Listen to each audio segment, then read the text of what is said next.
Welcome to Armchair Anonymous. I'm Dax Shepard, and I'm joined by Monica Padman. Hi. Our favorite well, that's not entirely true. Unauthorized evacuations are favorite. But second to that is wild card. Mm-hmm. And we're often blessed with an evacuation story within wild card. That's right. Yes. Yeah, this spans the whole map of different possibilities. So love wild card. Keep them coming. Keep submitting wild cards. Yes, we have that prompt up all the time, so feel free to submit at any time. Yes. Please enjoy wild card number 9. Ooh. Hard times come and go. Good times, take them slow. My life, I had them both. Remember one thing, you gotta know, I'ma keep on shining. Hello. Hi. Normally I would say, hi, blank. Nice to meet you. But of course, we're going to use a fake name. So have you picked one? I have not. Do you have a fake name? I do, because I'm looking at my Nicorette spray and I'm going to say your name is Nikki. I'll take it. Nikki's fun. Okay. So Nikki, where are you? I am in the Rocky Mountain West. Okay. Ooh. Okay. I like to find patterns, and sometimes they're really not there.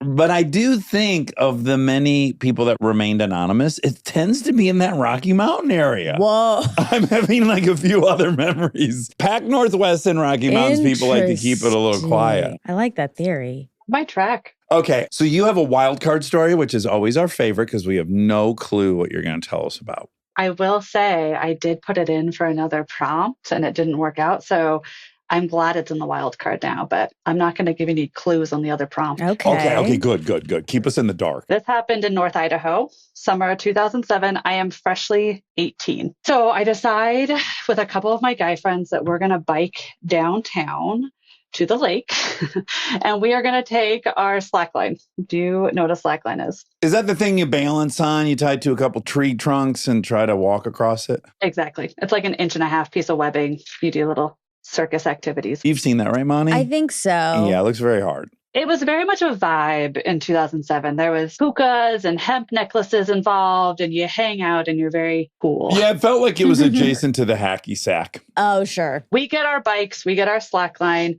and we go downtown. And we're going to go down to a boat slip down on the docks and tie the slackline up between two pillars. Genius. So you'll fall into the water? Yep. We pedal down there and Iron Man is going on. So downtown is absolutely swamped. Every parking lot is filled. There's bicyclists. There's all these ripped ultra athletes wandering around. There's tents. There's speakers. We're like, okay. So we shimmy through all of this. We still go down to the boat, launch. We hook our slackline up, cinch it down. And the guys are like, you can hop up first. So I hop up, make it about halfway across the line. I fall and the line snaps me pretty hard right between the legs and I fall into the water. When you say in between, 100% contact on my vagina. I fall into the water, completely have my breath taken away, come out gasping, doggy paddle to the edge of the dock. And I'm like, uh-oh, this is bad. Something is not good here. So I get up out of the water. Oh, what if you saw your vagina floating? And then you go, catch that vagina. Like when you see your bathing suit bottoms floating, and it's like, oh. I stand up and blood is just pouring out of me. Ow. There's a puddle of blood.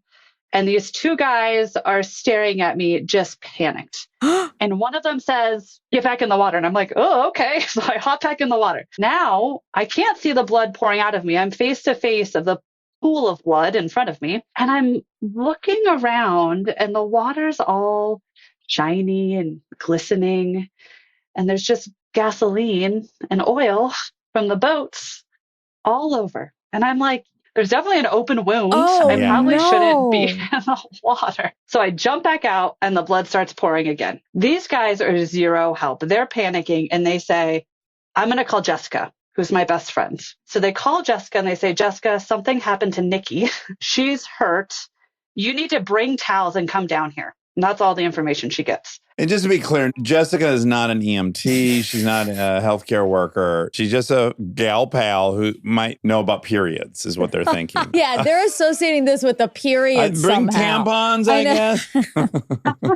Oh, no. Jessica is a pretty shy, straight and arrow girl who's just down to take care of her friends. At this time, I've decided that it's better for me to sit on the dock because then we don't see the blood falling as far. And I'm concerned about the murder scene that I'm sitting in and fancy people walking by. And so I'm trying to put water to dilute the blood that's on the dock. In the meantime, the guys have decided they'll take down the slack line. They're just trying to be busy, not by my blood. Yeah. And they're 18 as well, or ish.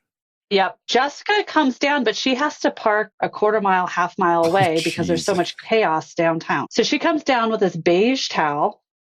And the most logical thing is to wrap me up kind of like a sumo wrestler diaper. Sure. I'm in my swimsuit and this diaper, waddling through all of these Ironmen from all around the world. And the beige towel is going from beige to red.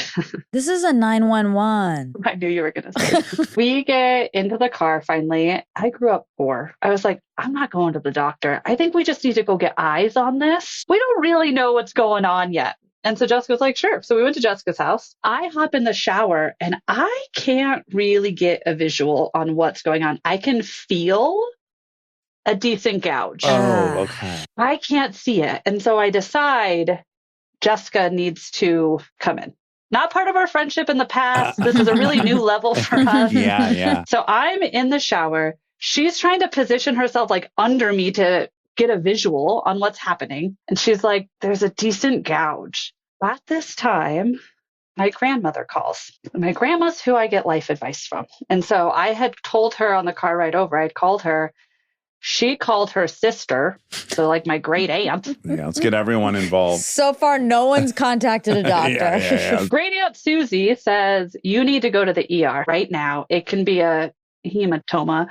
Call my mom, who I'm not overly close with, but I'm like, Mom, you got to come get me. We got to go to the ER. At this time, I have like a super pad on and pants. And I walk into the ER, and the first person I see is my high school principal. Oh, wonderful. His son was my age, star quarterback of the football team, very attractive kid. I'm like, great, this is really special. Was his dick bleeding, hopefully? I mean, that would neutralize everything. Maybe this is a meet cute story. Since we don't know. I finally get called back.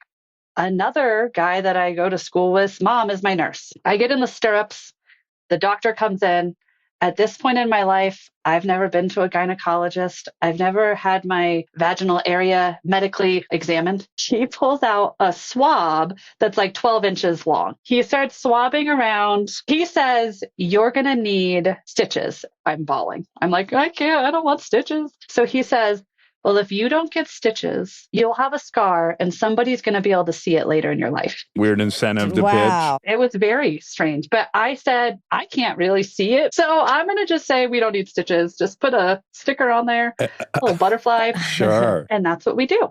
So I go on with my life. About a month later, I go to college and I see some kids at the slack line. I have no friends. I'm just trying to make friends. This is You're horrible. vulnerable. Yeah, you're in a compromised situation. And there it You is. got Your back on pathway to that friendship, horse. the Yeah. slipper line or whatever. It didn't work last time, though, because those guys sucked. And it's like, maybe those aren't the people. But it did reveal What did it reveal? A big that gash that in you her can't go vagina? hiking with them like on a big Oh, trip, sure, right? yeah, Like you sure. learned what they were made of. So I approach the slack line. I'm hanging out. Oh, fuck. And one of the guys says, I heard this story about a girl who fell off the slack line and was bleeding all over downtown and had to be taken to the ER. And one of the other young people says, like in an ambulance? And he's like, yeah, like in an ambulance. And I'm like, this story sounds pretty familiar. I said, I think I might be the person you're telling a story about. I think I am her. She is me. But I could not track how these people would know this.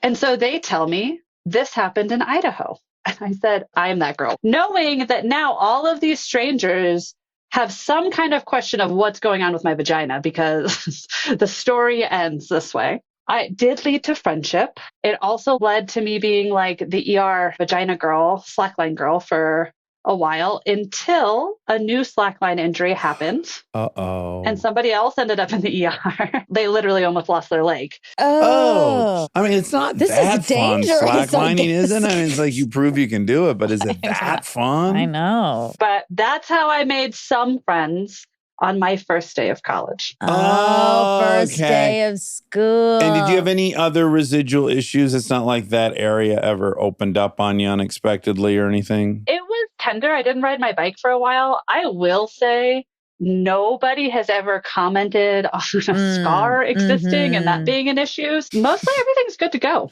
Okay, wonderful. Well, Wow. this has a happy ending then. It does. A very happy ending. Oh, that sounds absolutely terrible. Though. Yeah, you can feel it. I can feel Yeah. it. I can feel Just it. imagine like a seatbelt of a car. Oh, yeah. it's just awful. Did you ever slackline again? I did. You did. Wow. Did you wear like a lady cup or anything? No, but you can't cinch the line down so tight. It was so tight that there wasn't any give. Ooh, Ah. okay, you want a nice bit of give if you're gonna. Yuck. Or you want to hit the line flat. I'm guessing the line had twisted and maybe I hit it sharp. Hey. Oh, I don't even have one and I can feel it. I know. Yeah. Thanks for Well, sharing yeah, that. thank you, Nikki. Yeah, thanks for having me. This has been so fun. Armchair Anonymous is a part of my family's routine weekly. With kids? With kids, I usually scan it, but they're big enough that something comes up, we just fast forward. We had no idea we were creating a kid show, but that is what we've learned. Yep. I'm just going to play it for them. They don't know I'm meeting with you all. Fantastic. Let's see if they can get Oh, mom's voice. How fun. Yeah. All right. Well, lovely meeting you. Thanks so Yes. much for telling us that. You too. All right. Bye. Take care. Hi. Hello. Hello. Is this Riley? Yes, this is Riley. How are you? And where are you? And who's a skateboarder in your life? You? My fiance, I'm actually in his studio, and I am currently in the suburbs outside of Philly.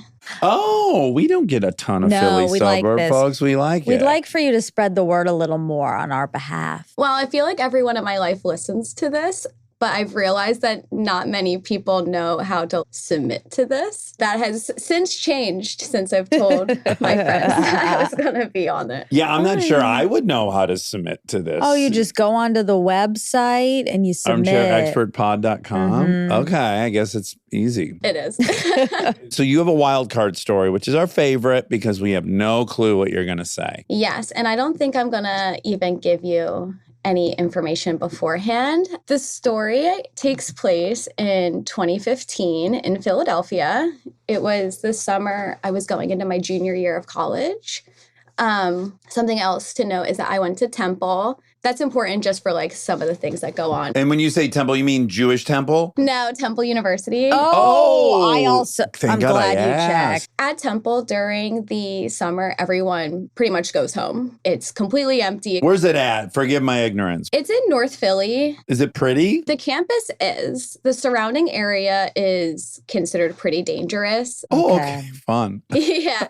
But Temple is strange because it's like this oasis within North Philly. Like you go on campus and there's trees. It's kind of weird to be like, oh, I just walked through all these bad neighborhoods and got followed on my way to campus. And now I'm among the trees and the benches and the flowers. Weird. Yeah. I think that's the USC experience as well. I think it's actually a lot of A lot of colleges. colleges, yeah. Basically, I was alone for the summer. All my friends went home. I stayed because I worked and my mom lived an hour away. And I was like, I have no car. I'm just going to stay here. So one of my friends was like, there's this guy, we'll call him Dan for the sake of the podcast. She's like, oh, Dan's still on campus. Why don't you start hanging out with him? And I was like, why not? He seemed nice enough the couple of times I met him. And so he was nice, but kind of strange. But we were both a bit lonely. So we just struck up a friendship that mainly consisted of us going to campus, meeting up, just like sitting, talking. Nothing romantic happening? Not at this point. So one day, we decided to hang out at his house, which was on the complete opposite side of campus from me, and watch The Lord of the Rings because I had never seen it. And apparently that was criminal. Kind of know what kind of guy he is now. I have at least a pretty good clue. I feel like you'll get a really good clue as to what kind of guy he is. Just know that I've never told a woman, like, you haven't seen Lord of the Rings? So many people say that to me. I get that a lot because I still haven't seen it. Oh, exciting. Okay. I go to his house and we do kiss, but As soon as he pulls away, he looks at me and goes, I could see myself falling in love with you. Oh, boy. Uh-oh. Yeah, and I immediately was like, well, oh shit. I thought we were just lonely and keeping each other company.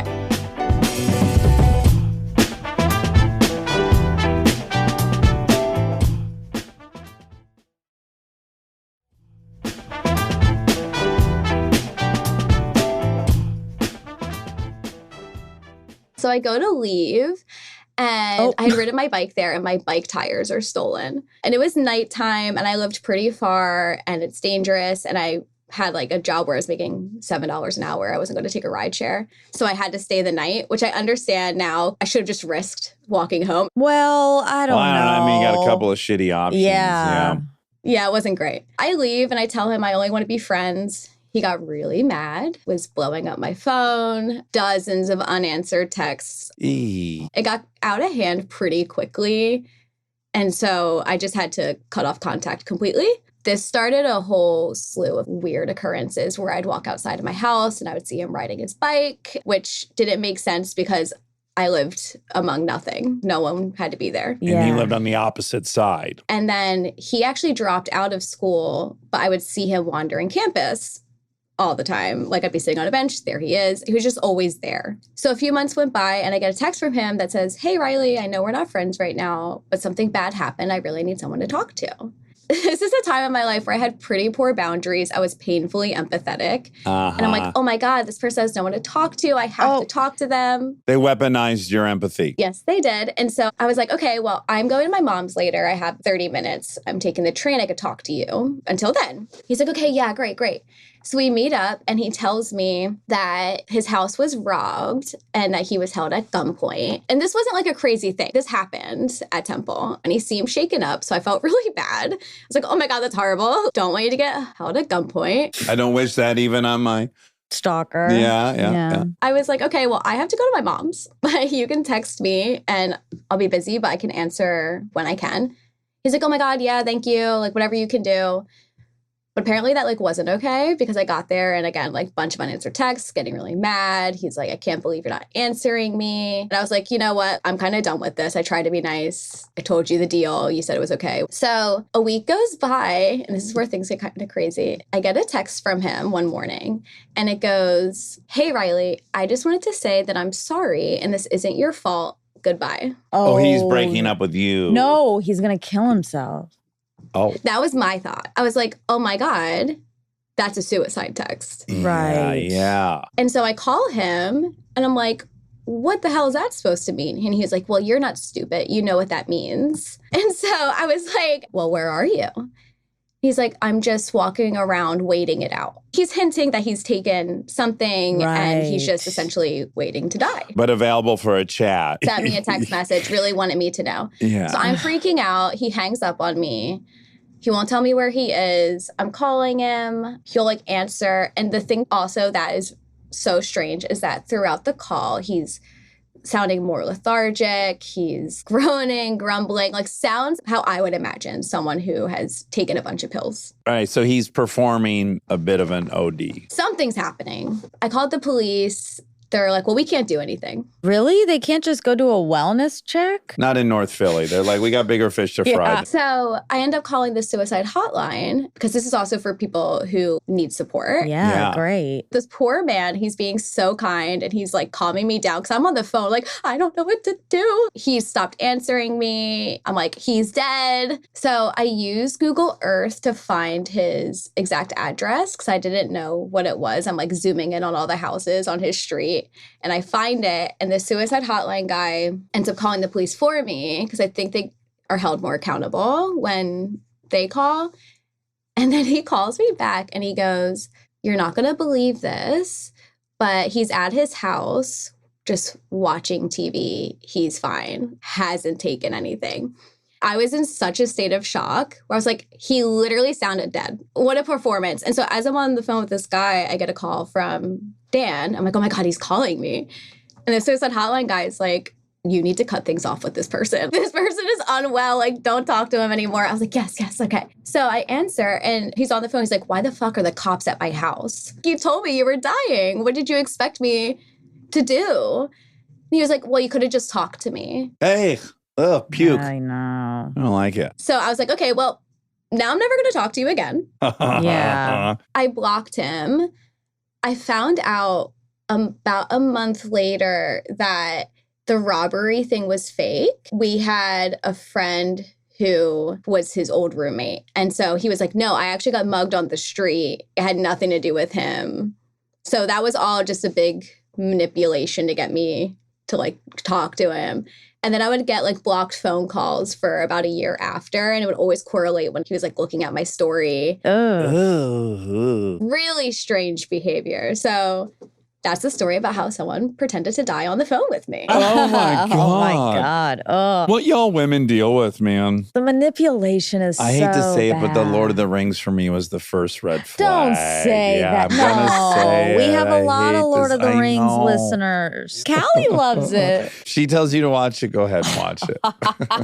Yeah, I still haven't seen it. I was in Norway with my friend Cass, and she was like, you have to watch this. I'm like, well, the last time I watched this, it began an obsession. I feel like it's cursed for me. I haven't gotten past the first 20 minutes of the movie. Wow, I'm sorry that happened. That's really yucky. The best case scenario can be for you women is minimally it's inconvenient. Like, hey, you got to fucking deal with all this crap. Yeah. And then the seeing someone, oh man, if I looked outside and saw a chick I had broke up with riding her bike in front of my house, I would panic. I'm like, oh my God, what am I supposed to do? It's interesting now because I'm a therapist. I work with a lot of people who have suicidal ideation. It's something I'm comfortable working with now. I feel like that just shocked me. But now I'm like, oh, I can handle it. Right. Interesting. That's So maybe this very is a glass half full. This is a set you on a path, Sure. perhaps. Cautionary tale. But slash, A lesson like, don't haven't we learned. had prompts that were like an event you thought was bad, but turned out in Exactly. retrospect to be good? A blessing in disguise. Blessing in disguise. Well, I don't know about that. I was kind of on this Let's not track go. before that. Let's not go that far. I really okay? could have done without this. Yeah. All right, we take all that back. Well, I'm just always trying to put a nice positive spin Sure. on everything. And it's not necessary. Lovely meeting you. It was lovely meeting you too. My friend Cass said if she ever got on, she would do a shout out to me. And now I feel like I'd be a dick if I didn't do it. That's fair. To Cass, To Cass. Shout out. love the name. Me too. Big shout out. Cass loves Lord of the Rings and Cass loves Armchair Expert. Okay, I'm going to have to take everything back. Well, thank you so much, guys. It was so nice to meet you. You You too. too. Have a good rest of your day. Bye. Bye.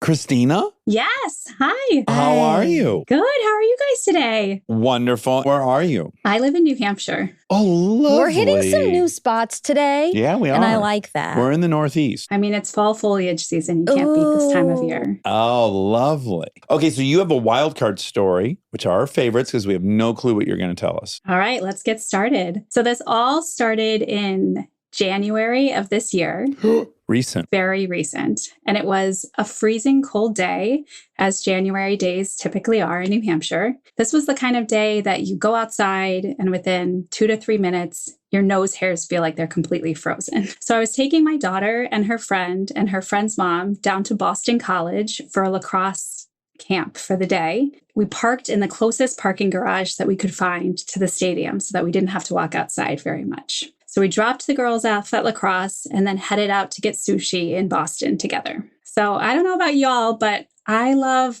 a lot of soy sauce with my sushi. Yum. Sure, me too. So we spent about 3.5 hours just enjoying a relaxing dinner out. And then we headed back to Boston to get the girls. So I forgot to tell you that I am a thirsty person at baseline. I have a water bottle with me everywhere I go. And I usually have a pink stainless steel water bottle that if I'm going somewhere for 5 minutes, I have it. Or if I'm gone for the day, I literally choose purses based on if I can fit a water bottle. It's your blankie. It A is. lot of people do this. The girls all have steel water bottles we leave the house with, and then they leave them in my car, and it sounds like bowling balls rolling around in the back know. seat. Of all the blankies to have, I think it's the best, probably water. It's a good one. But when you add soy sauce on top of already a thirsty person, I was absolutely parched when I got back in the car.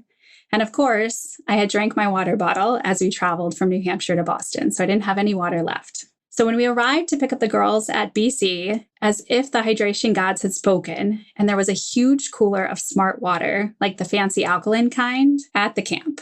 So I helped myself to one of those, We got everybody back in the car. I poured it through the spout of my water bottle, and we continued on our way back up to New Hampshire. So it was an uneventful evening. We went to bed. Alarms went off the next morning, and it was Monday. So I have about a 35-minute commute to work. And so one of my routines in the morning is that I bring coffee and water in the car, and I force myself to basically have a sip of coffee and then a sip of water, mostly just to feel adequately hydrated and adequately caffeinated before I get to work every day. Yeah. Mhm.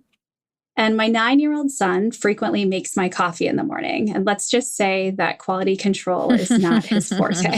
Sure. That's so sweet, though. A lot of variety in each morning's batch. So on this particular morning, about 6 minutes into my drive, I have kind of a gritty piece of something in my mouth. This isn't super out of the ordinary for me. Again, coffee grounds are a frequent thing that I find in my coffee. So I pick it out of my mouth and it's white, not brown. Oh, Okay. interesting. So it's not a coffee ground. But again, my son has creative freedom with coffee making. I've had candy canes in my coffee, Hershey Kisses. Are there any ceramics in the mix? Like I'm thinking, what could be white in your coffee? Is it broken ceramics? No, it's in a stainless steel coffee mug. I continue on with my drive. I also noticed that my water tastes a little funky this morning. So I'm really wondering what is in my coffee today, because the water just didn't taste quite right. But again, it was the fancy alkaline water from the night before. Drank my whole coffee, drank my water all the way to work. So I work in a healthcare office, and so I see patients all day long. So I had a really busy day, patients back to back. Mid-morning, I stop and I fill up my water at the water cooler. And I notice near the spout of the water, it almost looks like tiny calcifications where you put your mouth. And I think maybe it's lip gloss. I don't know. I scratch at it a little bit. Nothing comes off. So I make a mental note to just make sure to soak my water bottle when I go home for the night. I continue through my day and head home around 5:20. So when I get home, I'm there with my 12-year-old daughter, and I bring my water bottle over to the sink. I squirt some water right through the spout where I found those calcifications, and I flipped my water upside down just to let it soak for a little bit to get it real clean. About 5 minutes later, I unscrew the lid and I dump my water into the sink. And what came out? A soaking wet, stiff as a board, What? dead No! mouse. No! How? Oh, Monty's fucking shook. Monica, I sent Emma a picture. No! When and where did a mouse get in there? So my first thought was maybe that this was a prank. Oh, I don't think Monica can look. Oh. There's no way looking at that's going to do you any good. I have to. Fuck, you're not going to You be have well. to. I told you not to. No! No! It's fucking enormous. We're calling it a mouse, but also maybe a rat. Ew! Its tail's Oh. ew! It was enormous. How could this possibly happen? My best guess was the parking garage, because this was not a New Hampshire field mouse. It was not a tiny mouse. It was a No. giant Ew, city it's so mouse. This is a city mouse big. like Monica, a city mouse. Big apple mouse. I should feel bad for it. You should. What was that weird taste? Is dead mouse and then taste. dead mouse, and then the white I stuff didn't on even know it. what the Oh white. my God. The calcifications on my water bottle. I'm on the verge. They were bite marks from my furry friend. Oh. No, trying don't to call escape. him that. No, don't do it. And this happens all the time. Wait. What do you mean? Hold on. So I frantically Googled it, and I called my sister Andrea, who's a veterinarian and also an Armcherry, by the way. Oh, good. Well, we like her. This happens constantly for people who leave any type of water, soda can, anything in their car. No. Overnight. Whoa. Oh my God. So this is a cautionary tale. It is a very cautionary tale. It's a PSA. So you didn't have the top on it. So the size of the opening was less than the size of a dime, to put it into perspective. And I'm assuming that I must not have completely screwed the cap on. So it can squeeze that tiny? Yes. He's like an octopus. Ew. But I'd rather have an octopus in my water than Me a too. mouse. People eat that. Mouse water Oh. all day Don't long. say mouse water. 7 refills, Monica. What? Did you call You 911? had filled it up 7 times with that mouse in there? I think because it was so dead and its legs and arms were pushing out, Stop. it didn't shift back and forth. I don't know. Christina. Oh, So my dear fuck. husband, he is a sweet man, and he bags up the mouse in a plastic bag and then puts it in a brown paper bag and sends me off to urgent care with Exhibit A in a brown bag. Yeah. We're going to, I guess, test him for things. Yeah, rabies and all kinds of ew. I had to get dewormed Oh, what the Oh. and Oh. treated on antibiotics. Yeah. Oh, mama. And then subsequently replaced every stainless steel water bottle in our entire house with clear glass water bottles smart. that I can see all the way to the bottom now. Yeah, I bet you'll never, ever drink from something again without that crossing your I mind. won't ever. Yeah. No one listening to this will.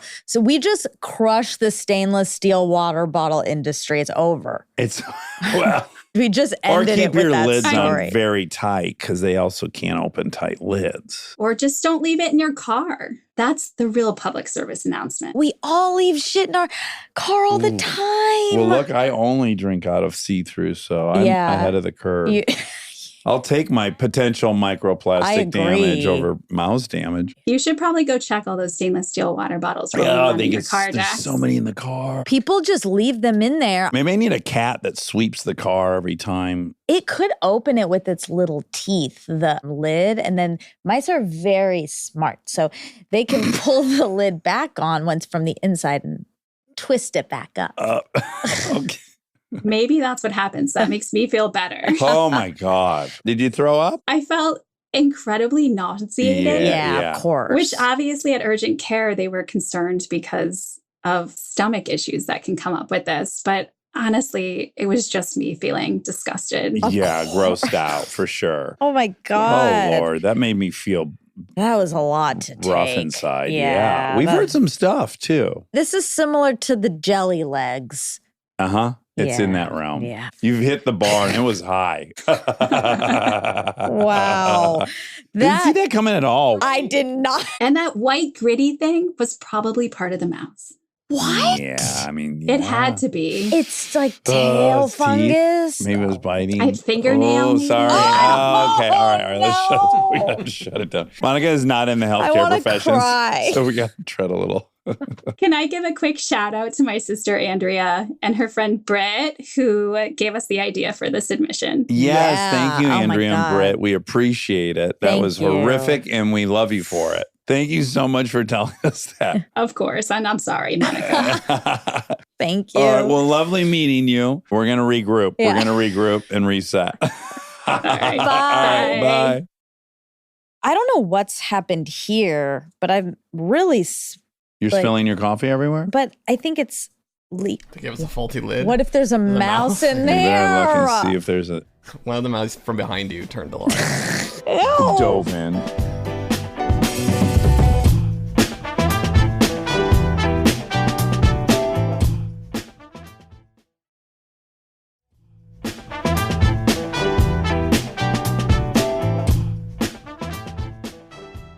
Hello. First of all, there's a lot happening. Let's agree on a fake name. Let's do Zelda. Zelda, love it. lovely. Love Weren't it. we just talking? No, we were talking about Lord of the Rings, and that feels adjacent. Do you like Lord of the Rings? You know what? I've never seen it. Is that not wild? I haven't seen it either. Yeah, I think that's pretty normal. I think it was a very it's not boy normal. movie. It was a very popular movie. Okay. Did you watch Harry Potter when you were growing up? Yes, I loved it. See, that's another one that I never got into. That's that a one mistake. you should. You should do the whole marathon. My parents won't allow me to, but I'm going to grow women, so maybe I'll ask. Yeah, just Okay. check in. Tell me about all this Ted Seeger. Where did all these six packs come from? I bought them all. I direct a food and beverage department at a resort, and I made it one of my number ones. I have to carry Ted Seeger's. It's a non-negotiable. Oh my God. Thank you. Yeah, I did temporarily take it off for maybe 2 weeks. And the feedback I got, they demanded I brought it back. Yay. That's great news. close. I do think it's the best It's one. really good. And what part of the country are you in? I am in a very small town. It's the town I grew up in Colorado. I can't tell you exactly where because you'll see why. But Zelda, can I tell you, we had one other fake name today, and it was from the Rocky Mountains. And I said, I do think we over-index in folks from the Rocky Mountains and Pacific Northwest that remain anonymous. I have no judgment based on that, just an observation. Exactly. I grew up in the town that I live in now. So just tucked in the middle of nowhere, the Rocky Mountains. And the population was less than 2,000 people back then. At 17, I graduated high school and I just really wanted to get out of this tiny town. I bid adieu to my high school sweetheart and I just ran for the hills and I went to San Diego. Oh, Ooh. sure. Good landing pad. I had the time of my life out there. It was so much fun. So 2014 rolls around. This is 3 years into my San Diego adventure. And I'm in a relationship with a guy named Fred, tried and true Jersey boy. We had nothing really in common other than doing drugs together because Sure. Dax, I'm also a recovering addict. If you There we can't go. tell. Oh. Yeah. He was probably hot and like drugs. That's all I needed. One day, Fred decides to surprise me with a hike because he knows that's what I love to do. I grew up in Colorado. I hiked. I love to ice fish. I love spelunking, which I know you guys also love to do. Terrified. We decided to go on a hike, but San Diego doesn't have a ton of trails that will get me exhilarated, if that makes sense, especially ones that I hadn't already done. So we go to Descanso. It's big mountain ridge. It's very deserty. There's a lot of oak brush there and the mountain peaks are pretty high. So it was towards the end of the season. The month is September. So in California, as you guys know, September days are really hot still. But at night, especially in like the mountain region up top, the temperature will plummet. Oh, yeah. It gets really, really cold. I wasn't worried about the cold because it was only supposed to take about 4 hours or so round trip. So I wore a tank top, shorts. He wore a tank top, shorts. Fred had a sweatshirt that he tied around his waist. And I vividly remember getting the ick like so bad. Oh, Is that insane? no. Okay. No, we can't control what gives us the ick. Dax, do you like tie your sweatshirts around your waist when you go hiking? Only in an emergency. I've never seen you do it. I don't know why that just really stuck for me. It's a lot of potholes for us to avoid. If you're listening, boys, just be I know. mindful when you tie that sweatshirt on your waist. No, because some people can do it. I had a backpack on and all I brought was 3 regular sized water bottles, a couple Nutri-Grain bars, which are like the driest thing on the planet, and then just tons of weed and paraphernalia and stuff that we had no business on a hike, but I brought it. So we start the hike. It goes fine. I noticed 2 things. One is that there's no directional signage. There's only neon spray painted arrows dictating to and fro. And the other thing was that there was no people. There was one couple that we passed on our way in that had already wrapped up their entire hike and was finishing and walking on their way out. And they were kind of looking at us like, are you sure you want to do this late in the day? Because we did start probably around 2 p.m. The hike goes great. We get to the destination. It's a very underwhelming waterfall, if I were to give my opinion. Mhm. We drink some water. We have some snacks. Smoke a couple bowls. Not yet. I'm getting there. Okay. We start our walk back, and Fred and I had recently set a precedent in our relationship. Like we like to get freaky outside. Oh, good for you guys. Yeah. Fun. Yeah. Thank you. I was a younger woman then before kids. And he starts making the fishing comments that men make. Like, I could really, he wanted fellatio. Oh, okay. Oh. But you wanted like outdoor blowjob. I could really. I really go for a Yeah. mid-hike blowjob. This feels like, yeah, exactly. So I was born and raised super conservative, very Christian, but I was recently just ripping off those bounds. Yeah, those shackles. I was just waving that freak flag around. You too were in the mood for a mid-hike blowjob. Probably. Yeah, exactly. Yeah. I'm a giver. So at this point, we decided to leave the trail because just in case there's another couple, we decided to make way for privacy. We weaved all the way back, found a good spot. I get the job done. And then we decide now, let's smoke a couple of bowls. So we get nice and high, I'm sure. Not so much memory there. And we start wandering back to the trail to where we think it is. We're looking, 30 minutes passes. Are we even in the right area at all? 40 minutes pass, right? Oh. The sun is starting to set a little bit. It's feeling a little bit like dusk. And we're starting to like give in to that full panic of, I think we're actually lost. Yeah. Oh, no. Oh, boy. Let's whip out the cell phones. There's no service. I'm a type B person, so my phone is just permanently dead or just not anywhere around me. But Fred's phone was on, I want to say somewhere near 5%, just like barely hanging on for life. God. But he decides to just try to send a text to his roommate at the time saying, Zelda and I are lost. Send help. It does not go through.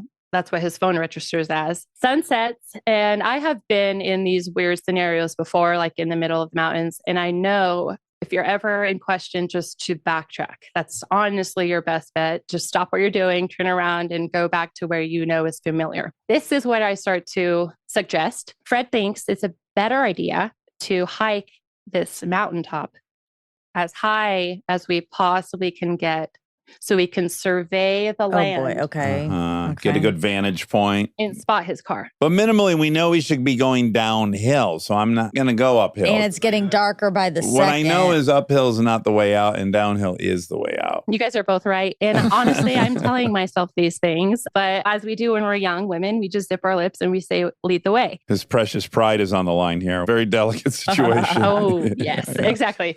So we start to ascend this apex thing. And I start to notice that Fred is getting nervous just by the way that he's moving. His movements are sporadic. He's a little bit panicked. So much so that this incline is so steep that he tries to like kind of parkour. Oh, boy. He has seen Lord of the Rings. He has seen all the Lord of the Rings.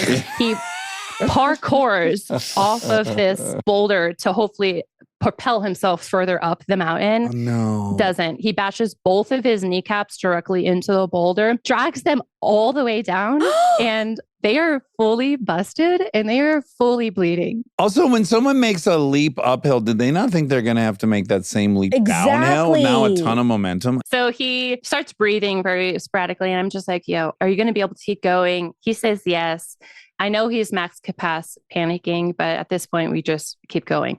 We climbed this ridge past the tree line. It's so cold up there. There's no stability. The soil is just like soot, and we're just kind of perched there. And descending is not an option at this point. Like if you were to just try to descend the mountain, you will tumble. So we start to scan and there's no Honda Accord. We're hungry. We're dehydrated. I'm sunburned. I'm literally shivering. And Fred looks at me at one point and says, I know I should give you my jacket, but I'm just so cold. Oh, Fred.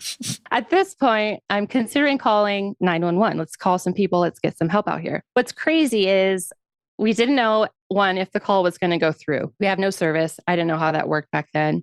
But the biggest part was we didn't know how much it would cost for us to be life flighted out of the Descanso Mountains. And I know that sounds crazy. No, I think that's really a normal thought. It's definitely a normal thought. Yeah, our friend got himself lodged in Sedona, and it was like, what's this helicopter ride going to cost? But I don't think it costs anything. That kind of makes sense. We have a federally funded and state-funded rescue department. At this point, it's pitch black. Fred's bleeding. He's not in the best shape.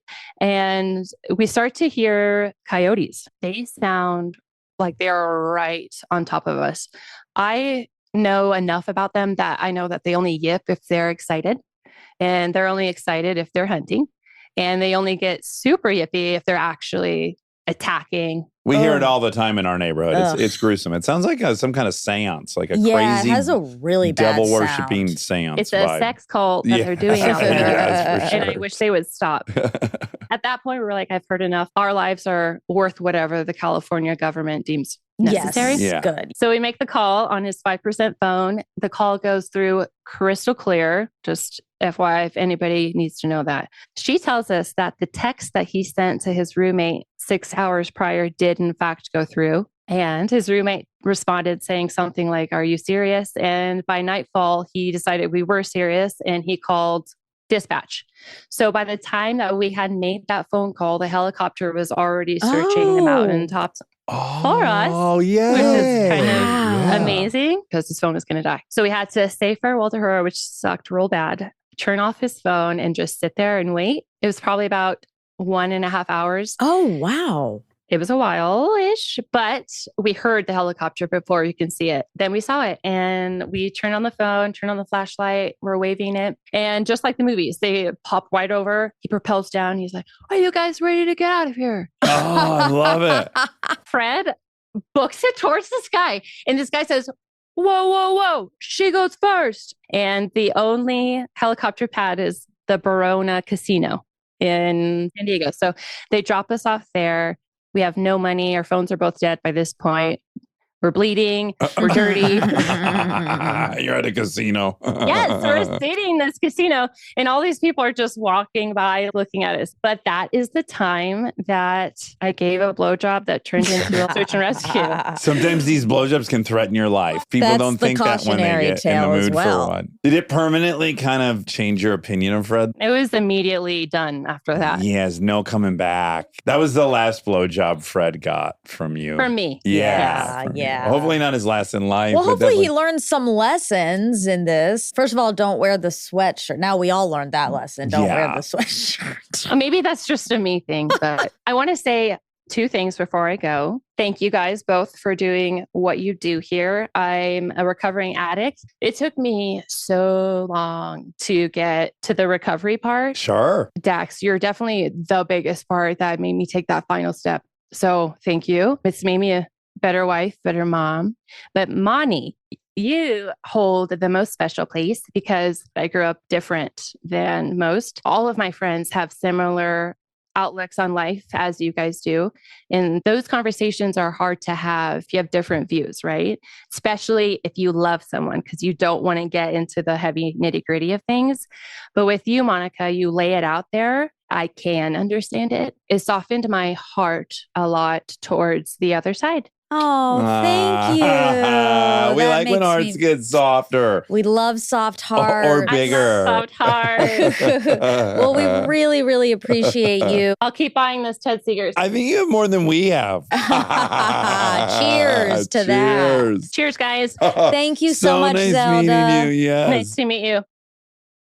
I have something anti-feminist to say. All right. I'm always up for one of those. I guess it's not really fair. Women get to have the ick. We're allowed to talk about that and we're allowed to say like, ew, they gave me the ick because of X, Y, or Z. I think if a man said like, that girl gave me the ick, I'd be like, don't say that. You're not allowed to say Yeah. it. Yeah. In Charlie Sheen's book, he said he was with Nicolas Cage, who had left an expensive lighter with his initials on it in Palm Springs at the bathing suit contest they were judging.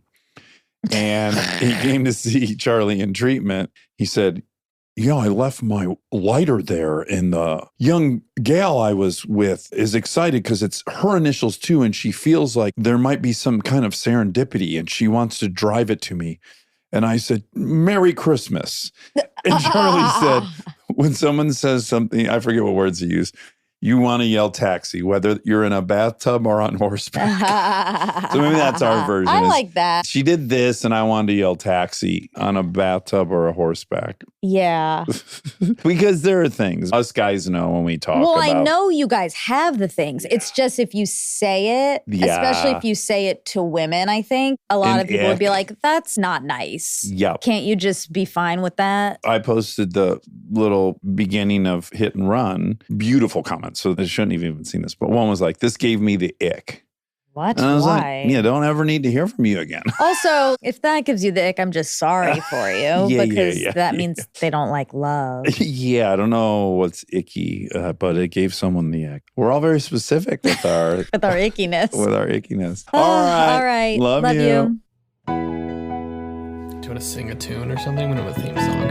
Oh. Okay, great. We don't have a theme song for this new show, so here I go. We're gonna ask some random questions, and with the help of Armcherries, we'll get some suggestions. On the fly, I rhyme dish. Enjoy.